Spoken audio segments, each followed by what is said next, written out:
9 বছরের বালক দাঁড়ায় বলে, বাদশা যদি অনুমতি দেন আমি আপনার প্রশ্নের জবাব দিব। বাদশা হারুন রশিদ খুশি হয়ে কয় দেও কই লইব না, সিস্টেম অনুযায়ী সামনে নিয়ে আসেন।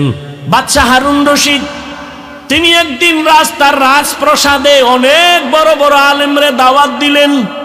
ওলামায়ে কেরামের কাফেলা চলে আসলেন হারুন রশিদের রাজপ্রাসাদে, সুন্দর মেহমানের আপ্যায়নের ব্যবস্থা করলেন। ওলামায়ে কেরাম আপ্যায়িত হলেন, সব খাইয়া লইয়া রাজপ্রাসাদে বসছেন। তো আলেমগু জিগায়, এই হুজুরেরা কেমন খাইলেন? আলহামদুলিল্লাহ। মেহমানদারি ঠিকঠাক হয়েছে? বলে আলহামদুলিল্লাহ। তো আপনাদের ডাকছি, জিগাইবেন না কেন ডাকছি? জি বাদশাহ মহারাজ, কেন ডাকছেন? কয় বেশি আমার একটা জিনিস জানার জন্য ডাকছি। কি? আমাকে আপনারা সমস্ত আলেমরা বলবেন, আজকে আমাকে ফতোয়া দিয়া যাবেন।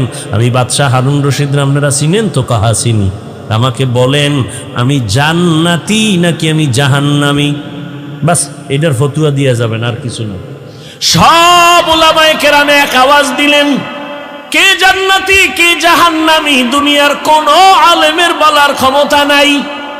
হ্যাঁ এতটুকু বলা যাবে, আপনি ভালো কাজ করেন তো জান্নাতের পথে আছেন, জান্নাতি বলা যাবে না। আপনি অন্যায় করেন বলা যাবে